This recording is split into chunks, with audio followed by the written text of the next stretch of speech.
So we're reading in Canto 1, and we'd reached page 7, line 240. From line 221 onwards, Sri Aurobindo has been speaking about the resistance that humanity presents to the divine grace. And he says, those great messengers who come, they are like a glory of lightnings traversing the earth scene, crossing over it. But then, when they've passed away, their sun thoughts are fading, darkened by ignorant minds. Even their work gets betrayed, and the good that they've brought and the teachings and understanding, it gets turned to evil. The cross is their payment for the crown they gave. This is a reference to Jesus Christ, the Son of God, who came and offered himself to uplift the whole of humanity. But human beings killed him on the cross. So those great messengers, they come and they go, only they leave behind a splendid name. We remember that wonderful name. And it's as if a fire, a great burning meteorite has come, and that fire of aspiration has touched men's hearts, and then it has moved on, just as the dawn goddess moved on. And only a few have caught flame, caught fire. And those few, have risen to greater life. So that is a general statement that Sri Aurobindo makes about the great saviors. And now he's going to speak about Savitri again. I'll read on from line 240. Too unlike the world she came to help and save. Her greatness weighed upon its ignorant breast, and from its dim chasms welled a dire return, a portion of its sorrow, struggle, fall. To live with grief, to confront death on her road, the mortal's lot became the immortal's share. Thus, trapped in the gin of earthly destinies, awaiting her ordeal's hour, abode, outcast from her inborn felicity, accepting life's obscure terrestrial robe, hiding herself even from those she loved, the godhead, greater by a human fate. A dark foreknowledge separated her from all of whom she was the star and stay. Too great to impart the peril and the pain, in her torn depths she kept the grief to come. As one who, watching over men left blind, takes up the load of an unwitting race, harboring a foe whom with her heart she must feed. Unknown her act, unknown the doom she faced, unhelped she must foresee and dread and dare. The long foreknown and fatal morn was here, bringing a noon that seemed like every noon.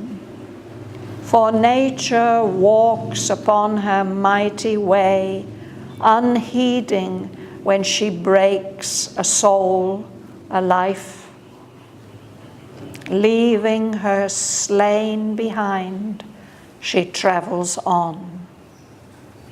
Man only marks, and God's all-seeing eyes.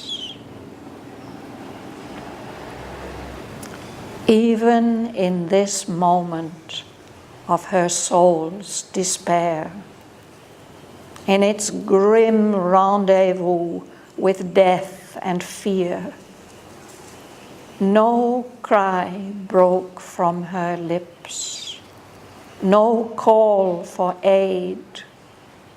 She told the secret of her woe to none. Calm was her face, and courage kept her mute. Yet only her outward self suffered and strove. Even her humanity was half divine. Her spirit opened to the spirit in all. Her nature felt all nature as its own. Apart, living within, all lives she bore. Aloof, she carried in herself the world. Her dread was one with the great cosmic dread. Her strength was founded on the cosmic mights. The universal mother's love was hers. Against the evil at life's afflicted roots, her own calamity its private sign. Of her pangs she made a mystic, poignant sword. A solitary mind, a worldwide heart, to the lone immortal's unshared work she rose.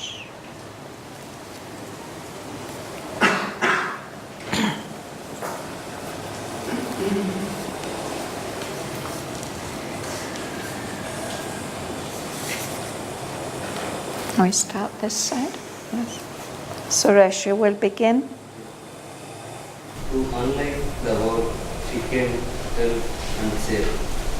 Her greatness Wade above its ignorant thirst, and from its dim chasms. veiled yet dire return. A watching of its sorrow struggle for. To live with grief, to confront death on her road. To mortals, Lord become to immortals share. Yes. So this is about Savitri. She's so very different from this world that she's come to help and to save.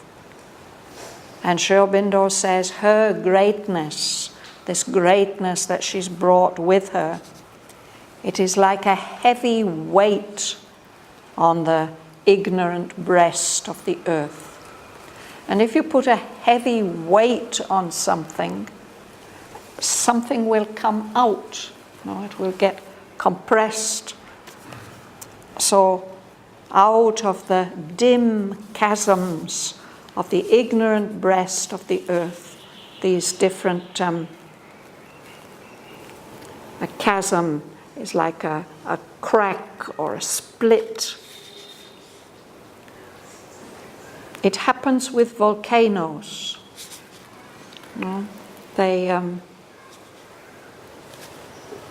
from the center of the earth, liquid rock comes up, and it comes up, and it comes up, and it comes up. And if it forms a kind of plug at the top of the volcano, it will come up and come up and come up, and then suddenly it will blow, and all that lava and rock will come pouring out because it's blocked. So in the same way, this greatness of Savitri is weighing heavy on the ignorant breast of the earth, and something is coming out.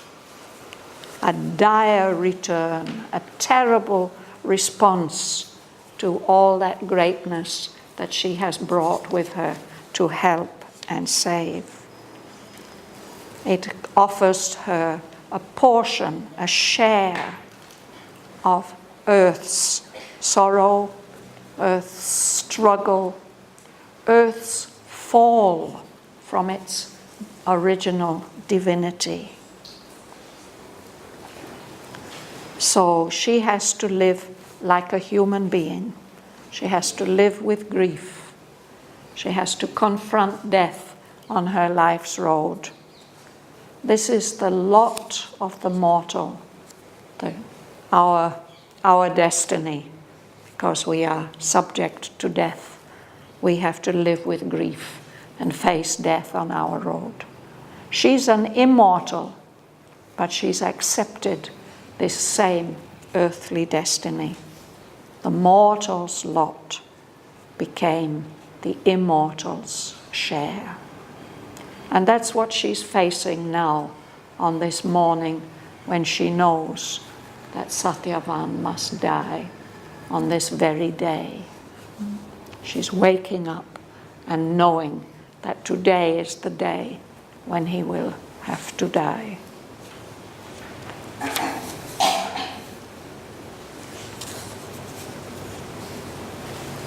Bhavan. Trapped in the gin of earthly destinies, awaiting her ordeal's hour, abode, outcast from her inborn felicity, accepting life's obscure terrestrial robe, hiding herself even from those she loved, the godhead greater by a human fate. This is Savitri. She's a divine being.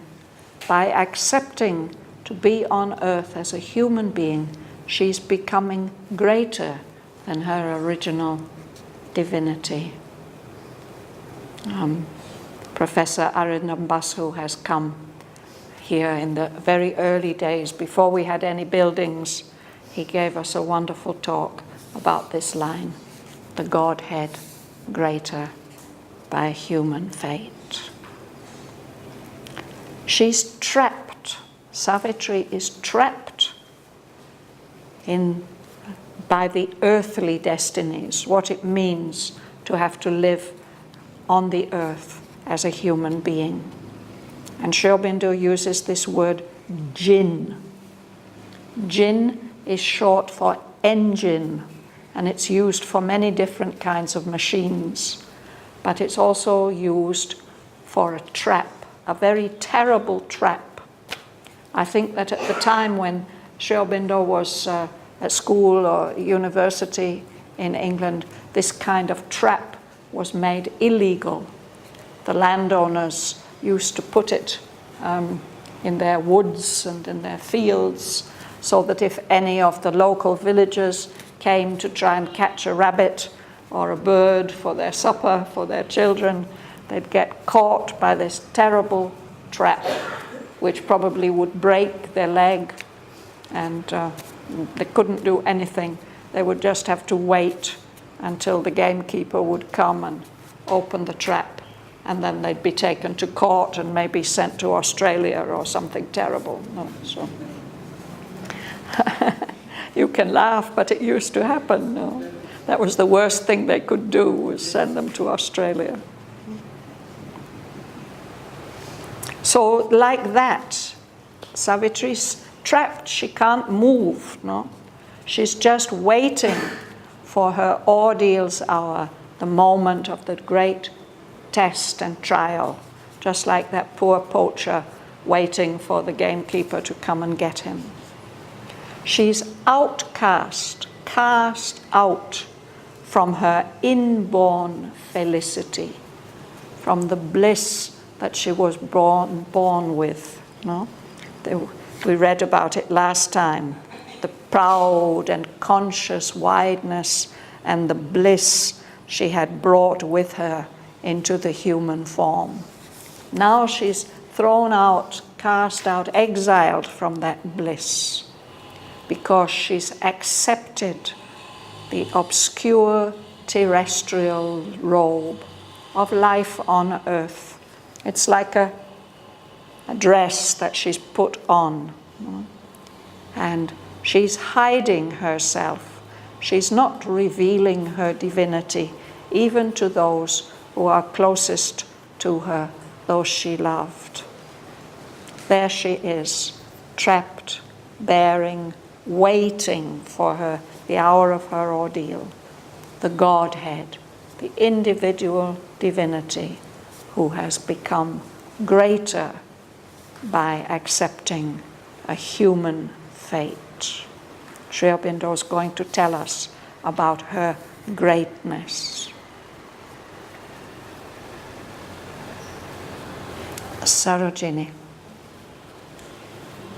The dark foreknowledge separated her from all of whom she was the star and scale, too great to impart the peril and the pain.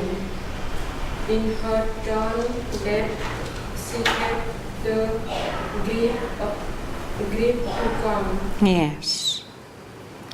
So she is separated from all the people around her by the fact that she knows in advance, foreknowledge, knowing in advance.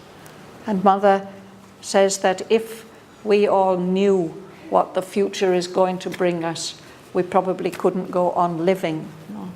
It's the greatest test of Savitri's strength is that she knows that Satyavan must die today. No? So that dark foreknowledge separated her from all the people around her, all those for whom she is the star, the guiding star, and the stay, the thing that keeps them steady. She's not going to share that foreknowledge with them. She's too great to impart the peril and the pain. She's not going to share that danger and the pain of knowing the danger in advance.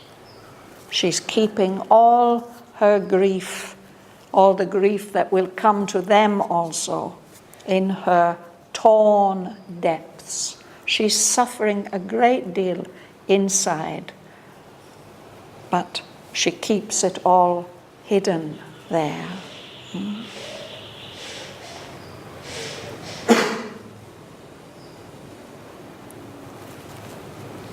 Alice.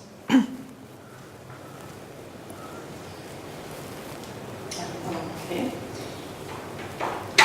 In her torn depths, she kept the grief to come. As one who, watching over men left behind blind,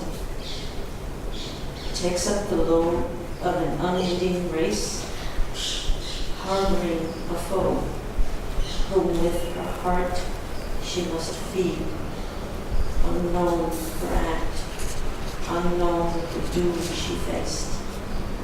Unhelped, she must foresee and dread and dare. Yes. He says, yes, thank you. He says she's like a person who has been left as a guardian over people who've become blind. Somebody who has to take up the whole load of responsibility of a race that is unconscious, unwitting, means without knowledge, without knowing. She's like that. I don't know what Aurobindo is alluding to here. It must be an allusion to something. So, but she's like that. She has to take up the whole load, the responsibility of humanity. And she has to harbor a foe, an enemy. She has to hold within herself an enemy whom with her heart she must feed. This reminds me of something from Greek history about the young boys in the city of Sparta. They were brought up to be really tough warriors. Sparta, they were not interested in art and beauty and culture. They brought up their kids, also their girls, to be tough warriors and to be courageous and never to show when they were feeling pain or fear. And there's a story about a Spartan boy who had found a young fox, and he wanted to take it home, perhaps to keep as a pet, but he had it hidden in his shirt, and that fox was biting him, that little fox biting him until he bled, and only in that way he was discovered. He didn't utter any sound, but only because they could see that the blood was coming. He hadn't shown the pain that he was. So it's something like that. She's keeping here this enemy, her grief, and she has to feed that grief with her heart. But nobody must know about it. Unknown her act. Nobody knows what she's facing, this terrible doom of the death of Satyavan. And she has no one to help her. She's unhelped.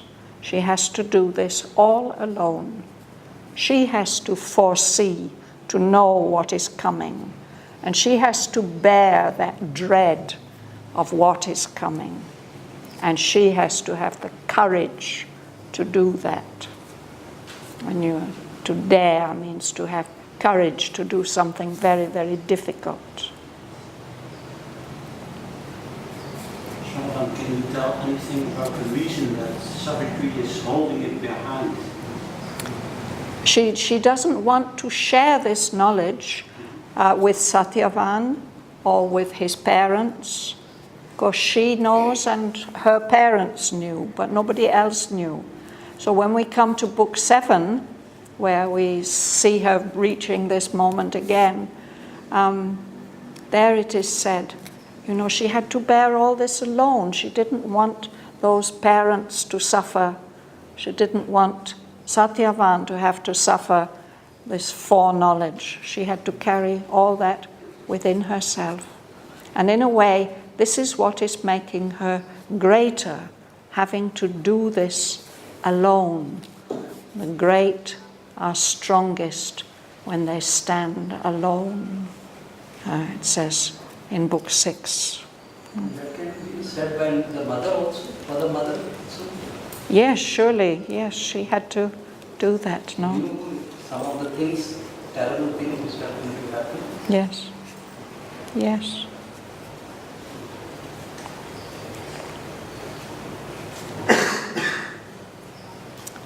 Kamala. The long foreknown and fatal morn was yours, bringing a noon that seemed like every noon. For nature walks upon her mighty way, unheeding when she breaks a soul, alive, leaving a slave behind. She travels on, man-worthy marks and God's all-seeing eyes. Yes. So she has known for a long time, she's known for a whole year, 365 days, that this morning was going to come. This fatal morning, the morning that would bring the death of Satyavan. So that long foreknown, known in advance, this fatal morning has arrived, it has come. And it brings, or it promises, a noon, a middle of the day, that seems like every noon. It's not really different from any other day, no?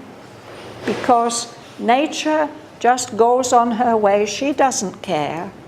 Nature walks upon her mighty way. She doesn't pay any attention, unheeding, it means without paying attention, when she breaks a soul or a life. She just moves on, leaving the dead behind. Only human beings notice, and God's all-seeing eyes. God notices everything. Jesus said he notices even when a sparrow falls. So, God's all-seeing eyes.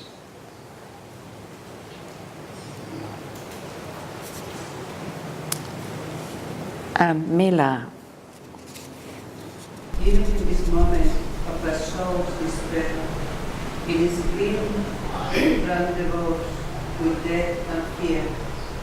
No cry broke from her lips, no call for aid. She told the secret of her wound to none. Calm was her face, and courage kept her mood. Yes. So this is really the moment as Savitri wakes up on this morning. This is the moment of her soul's despair. We read last week, no, that in vain now seemed the splendid sacrifice. She's come to give a great gift to humanity, but now Satyavan's going to die, and it all seems to be in vain.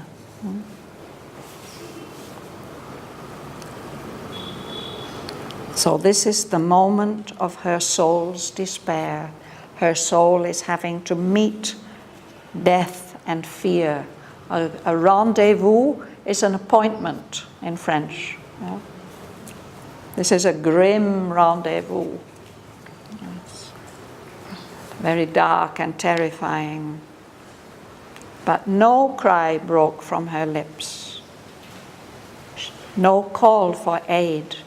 She doesn't ask for any help, and she doesn't tell the secret of her woe, of her suffering to anyone. In fact, she doesn't allow anybody to see that she's suffering. Calm was her face, and courage kept her mute. That she doesn't have to blurt it all out and tell how terrible it is.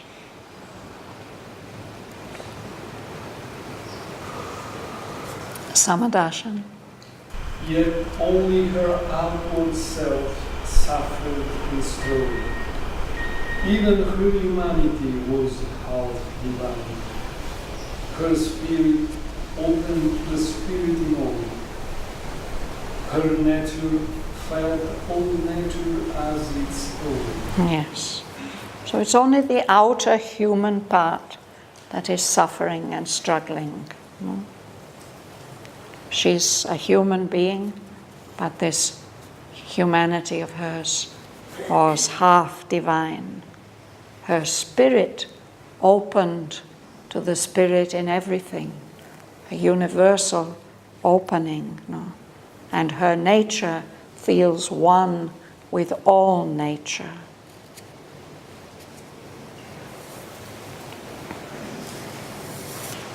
In Book 7, we shall read about how she comes to that state. Yes. Tone. Apart, living within, all lives she bore. Aloof, she carried in herself the world. Her thread was one with the great cosmic thread. Her strength was founded on the cosmic minds. The universal mother's love was hers. Yes. So she's living in the forest, not meeting many people, and she's also apart from those few people that she does meet, because she's living within, deep within herself. But she's carrying within herself all lives. She's aloof, in a sense. She's separated, she's at a distance, but she's carrying the whole world in her. So this dread that she's feeling now, this is not just her own personal feeling. This is it's uniting her with the great universal fear and suffering. And she's able to bear that because her strength is based on the universal strength. And she's carrying within her the love of the Mother of the universe. That is why she's here, why she has come as a human being, because the universal Mother's love was hers. Shraddhavan, before you tell about her spirit, her nature felt, all nature has its own.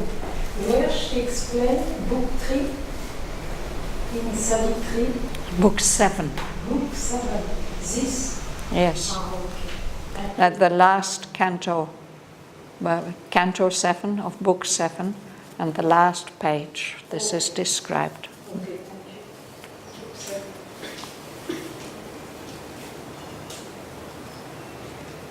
thank you. Patricia. Against the evil at life's afflicted roots, her own calamity its private sign. Of her pangs she made a mystic poignant sword.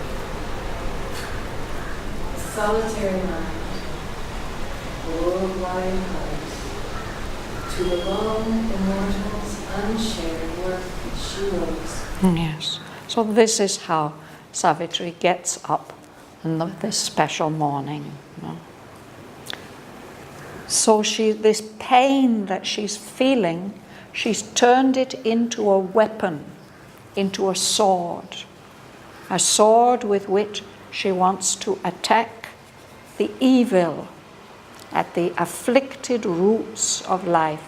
This is an image from Nordic mythology.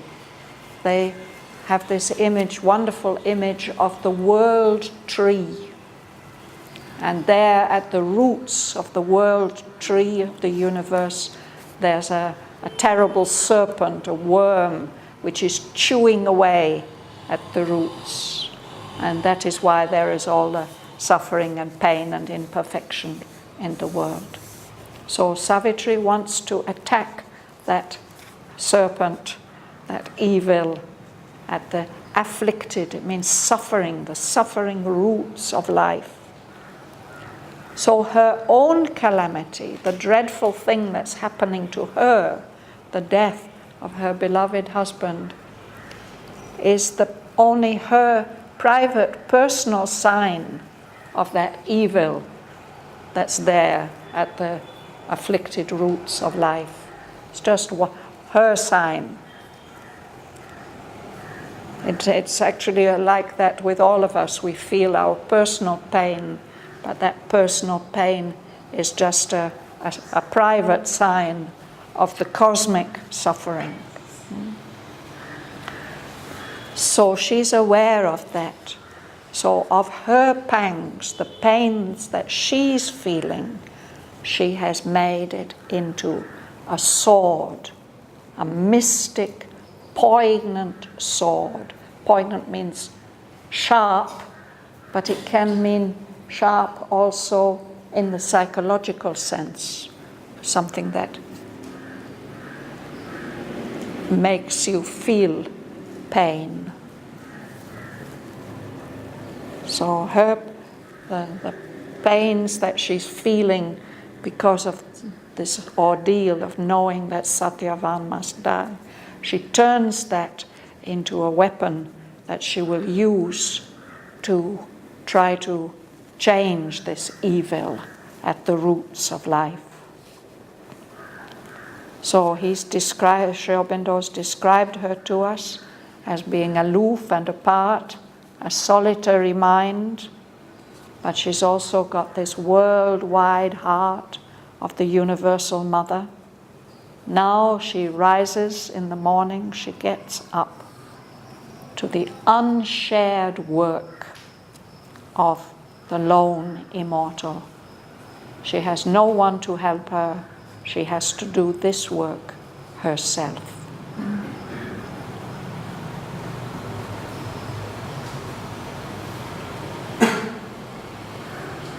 Andres.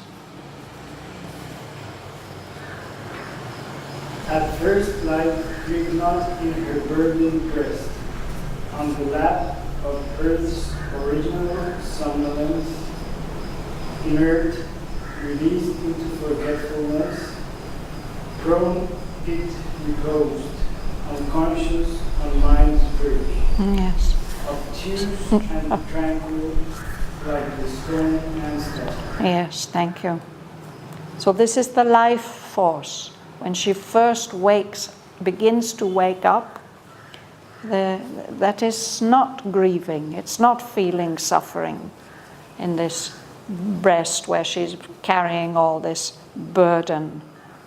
The life is asleep there, as if asleep on the lap of Mother Earth. I have my book on my lap. The life is sleeping on the mother's lap like that. Of Earth's original somnolence, that sleepy unconsciousness of matter.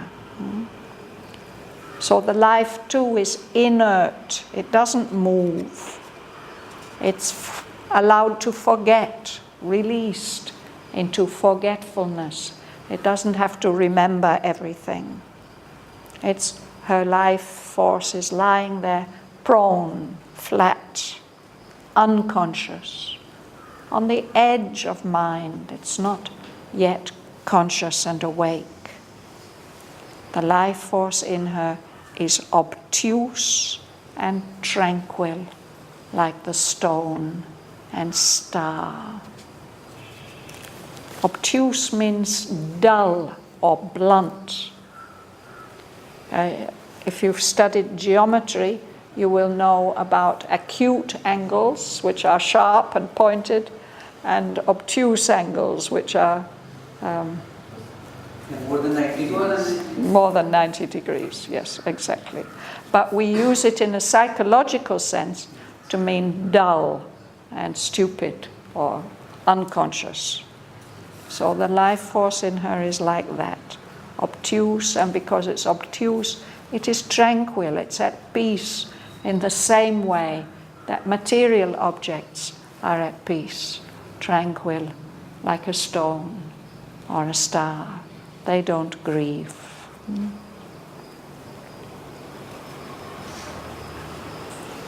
Narendra. In a deep cleft of silence, twixt two realms, she lay remote from grief, unsown by care, nothing recalling of the sorrow here. So this is why the life force is like that.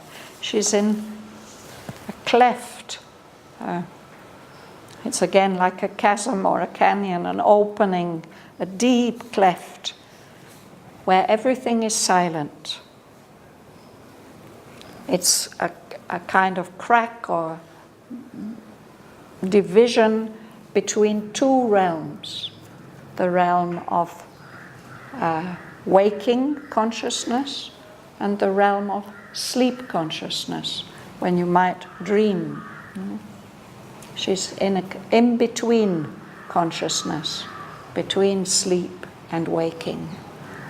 A deep cleft of silence between these two countries. She's lying far away from grief. Care, anxiety, worry is not sawing at her. It happens in the morning, we wake up and something starts sawing away. You know what a saw is, that we use to cut wood. Yeah? Anxiety may keep reminding us of something that has to be done or has to be seen to. That's very worrying. But there's nothing like that. She's in this silence. She doesn't remember anything about the sorrow here in our waking world. Lela.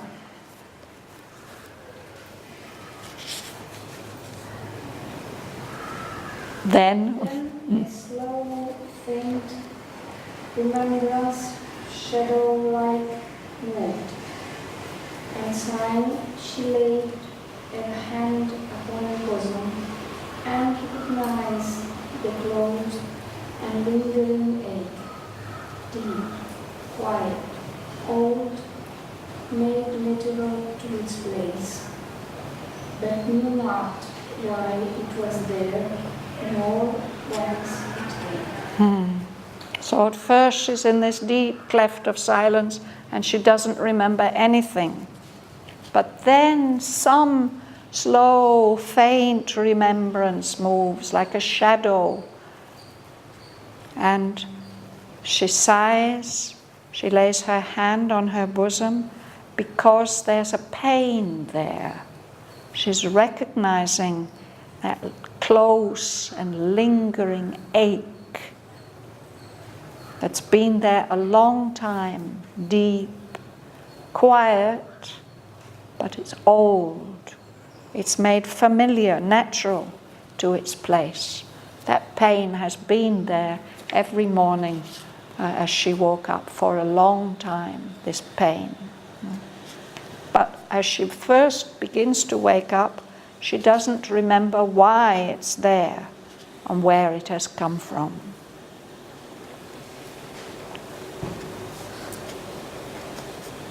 It's a wonderful description of waking up, how the body wakes up before the mental consciousness does. I think we'll stop there for today. So I have a mathematical question. Is there any reason why she chose Shraddhavan in the first place? Yes. We would like to... Yes, the story is that when she reaches marriageable age, none of the princes of neighboring countries, nobody comes to seek her hand in marriage because there's something so powerful about her that their humanity feels repelled. But her father is quite sure that her life partner must be waiting for her somewhere, so he tells her that she will have to go out and find him. And he tells her that you've got the guidance in your heart. Definitely you will recognize that person when you meet him. So she goes out and looks for him. So that's described here in Canto 4 of Book 4, the quest. Is there a story of past life or something by particularly him, Shraddhavan? And she said only him, nobody else. Well, this is because of his symbolic significance. He's Satyavan. He's the soul that is carrying the truth of being within itself. This is his symbolic meaning. He's the soul. So he is the human being who represents this particular power in the story, in the legend. We read the author's note, no? But I mean, all souls are like that. All souls, for that matter, are the same. Yes, but this this is part of why Sri Aurobindo recognized that this is not just a story, that this is part of a symbolic myth, that these two people, she is the mother and he is the soul, so they have to be partners, and she has come to earth specifically to rescue him. So we're finding intertwined in the poem the legend part and the symbol part. So when her parents tell her, oh, Narad says he's going to die, you must go and look for somebody else, she says, I cannot. This is the one I have chosen. Because in mythology, normally there's a reason given why. That's true, that in the Why old he stories. was born, or why she married, and Yes, all these things. that's true. In Mahabharata, it's often like that. All Ramayana, everywhere. Like we don't understand, and they say this happened because of this. Yes, because of something in a previous life. Yeah. So, of course, Sri Aurobindo does refer to that also in Book 5, when they meet, that they have been together life after life after life after life, always together.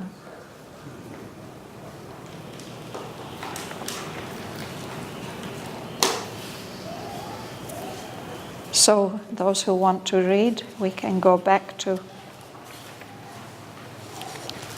line 241.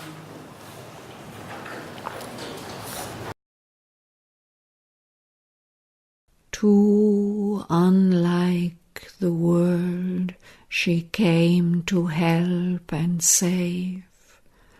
Her greatness weighed upon its ignorant breast, and from its dim chasms welled a dire return, a portion of its sorrow, struggle, fall. To live with grief, to confront death on her road, the mortal's lot became the immortal's share. Thus, trapped in the gin of earthly destinies, awaiting her ordeal's hour, abode, outcast from her inborn felicity, accepting life's obscure terrestrial robe, hiding herself even from those she loved, the godhead, greater by a human fate. A dark foreknowledge separated her from all of whom she was the star and stay, too great to impart the peril and the pain. In her torn depths she kept the grief to come.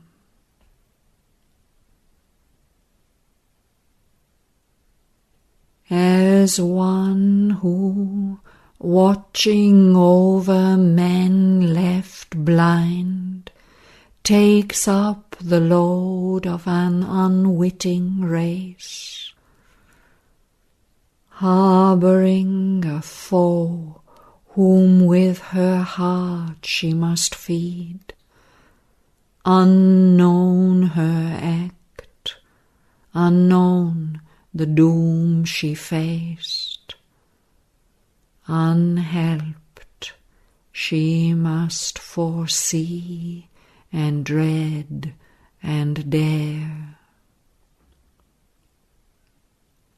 The long foreknown and fatal morn was here,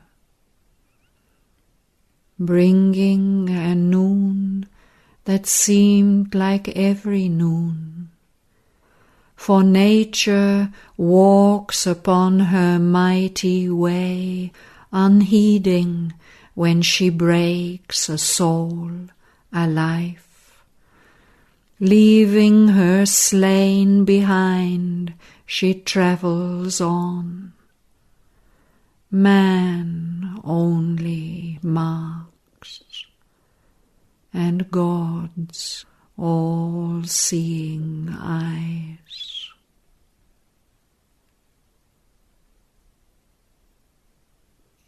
Even in this moment of her soul's despair, in its grim rendezvous with death and fear,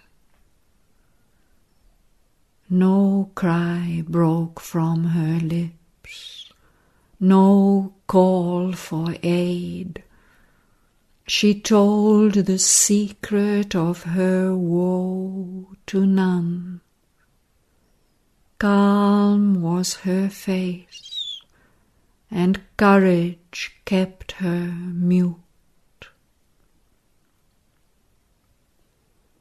Yet only her outward self suffered and strove. Even her humanity was half divine. Her spirit opened to the spirit in all. Her nature felt all nature as its own. Apart, living within, all lives she bore. Aloof, she carried in herself the world. Her dread was one with the great cosmic dread. Her strength was founded on the cosmic mights. The universal mother's love was hers. Against the evil at life's afflicted roots, her own calamity, its private sign, of her pangs she made a mystic, poignant sword. A solitary mind, a world-wide heart, to the lone immortal's unshared work she rose. At first, life grieved not in her burdened breast. On the lap of earth's original somnolence, inert, released into forgetfulness, prone it reposed, unconscious on mind's verge, obtuse and tranquil like the stone and star. In a deep cleft of silence, twixt two realms, she lay remote from grief, unsawn by care, nothing recalling of the sorrow here.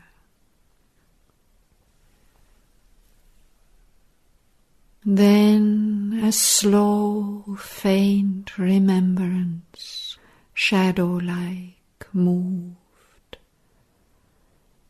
And sighing, she laid her hand upon her bosom and recognized the close and lingering ache, deep, quiet, old, made natural to its place, but knew not why it was there, nor whence it came.